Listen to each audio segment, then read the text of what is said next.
Praise lord.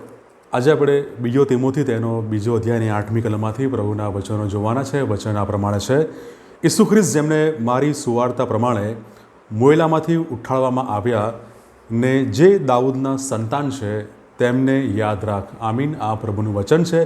બીજો તિમોથી તેનો બીજો અધ્યાય અને 8મી કલમ. આજનો આપણો જે વિષય છે એ વિષય છે ઈસુ ખ્રિસ્તને યાદ રાખવા માટેની મુખ્યત્વે બે રીતે આપણે પ્રભુ ઈસુ ખ્રિસ્તને યાદ રાખી શકીએ છીએ. તે બાબત વિશે આજે આપણે જોવા માંગીએ છીએ. અને પાઉલ આ શાસ્ત્ર પાઠમાંથી આપણને બે રીતે ઈસુને યાદ રાખવાની એ રીત પ્રેરિત પાઉલ એ આપણને બતાવે છે. સૌથી પહેલી જે બાબત છે, પહેલી રીત છે કેવી રીતે આપણે પ્રભુ ઈસુને યાદ રાખી શકીએ. એમાં પહેલી રીત છે મૃત્યુમાંથી, મરણમાંથી સજીવન થયેલા ખ્રિસ્ત. આપણે ખ્રિસ્તને યાદ રાખી શકીએ છીએ. કેવી રીતે? જે ખ્રિસ્ત મરણમાંથી સજીવન થયા છે તે રીતે આપણે પ્રભુ ઈસુ ખ્રિસ્તને યાદ રાખી શકીએ છીએ. અને બીજી રીત છે પ્રભુ ઈસુ ખ્રિસ્ત જે દાઉદના વંશજ છે, જે દાઉદના વંશમાંથી જન્મ લે છે, એ પ્રભુ ઈસુ ખ્રિસ્ત, એ રીતે આપણે એમને યાદ રાખી શકીએ છીએ.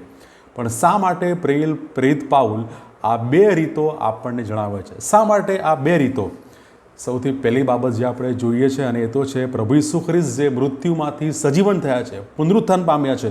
શા માટે પ્રેરિત પાઉલ આપણને આ પહેલી રીતનો ઉલ્લેખ આ શાસ્ત્ર પાઠમાં કરે છે? કારણ કે તેમાં આપણા મૃત્યુનો, આપણા મરણનો પણ સમાવેશ એ બાબતમાં થયેલો છે. એ બાબતમાં આપણું મરણ પણ એની સાથે સંકળવામાં આવેલું છે. એના માટે પ્રેરિત પાઉલ આ બાબત, એ રીત આપણને જણાવે છે.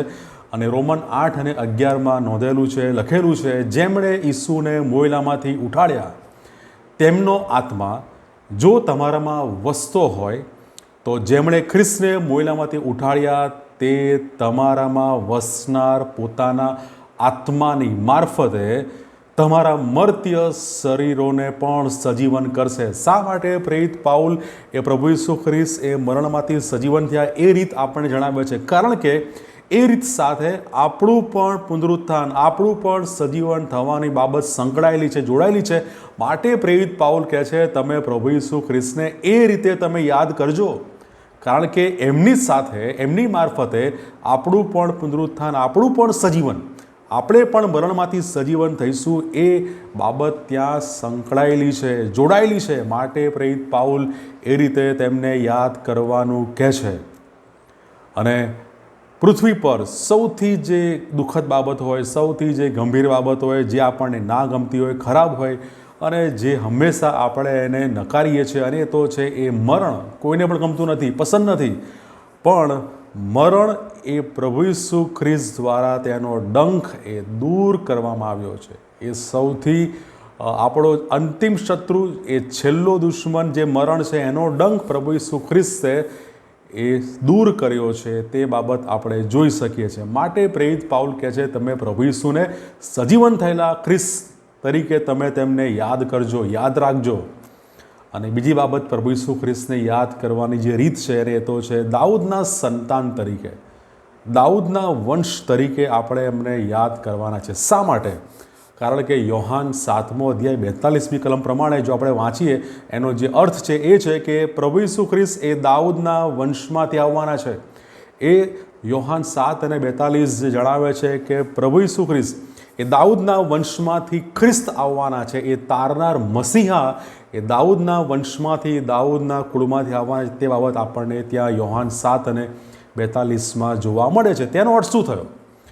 તેનો અર્થ એ થયો કે એ જે પુનરુત્થાન પામેલા ખ્રિસ્ત છે, સજીવન થયેલા ખ્રિસ્ત છે, એ સનાતન રાજા પ્રભુ ઈસુ ખ્રિસ્તનું એ પુનરુત્થાન છે, કોઈ જેવી તેવી વ્યક્તિનું નહીં. એ પુનરુત્થાન એ સનાતન રાજા જે પ્રભુ ઈસુ ખ્રિસ્ત છે, એ તેમનું પુનરુત્થાન ત્યાં છે.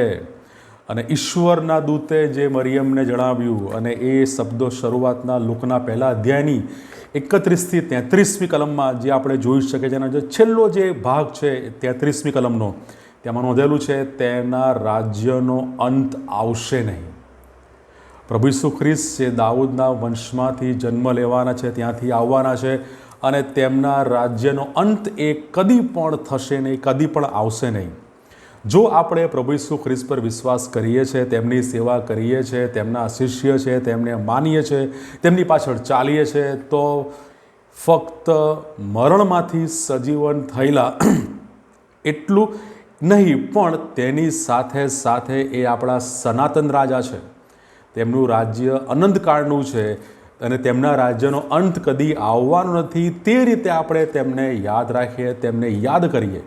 એ ફક્ત મરણમાંથી સજીવન થયા એટલું જ નહીં, પણ એની સાથે તેમના રાજ્ય એ અનંતકાળનું છે, એ સનાતન રાજ્ય એ તેમનું છે. અને જો આપણે ખ્રિસ્તમાં છે અથવા ખ્રિસ્તના છે, તો આપણે તેમની મારફતે પણ, પ્રભુ ઈસુ ખ્રિસ્તની મારફતે પણ સજીવન થઈશું અને તેમની સાથે આપણે રાજ કરીશું. એ કેટલી વિશ્વાસયોગ્ય અને એક ખાતરીદાયક વાત છે. આવો આજે પ્રભુ ઈસુ ખ્રિસ્તને યાદ કરીએ, એ પુનરુત્થાન પામેલા ખ્રિસ્ત તરીકે અને દાઉદના વંશમાંથી, દાઉદના એ સંતાન તરીકે, આપણે દાઉદના વંશમાંથી આવનાર એ રાજા તરીકે આપણે તેમને એ યાદ કરીએ.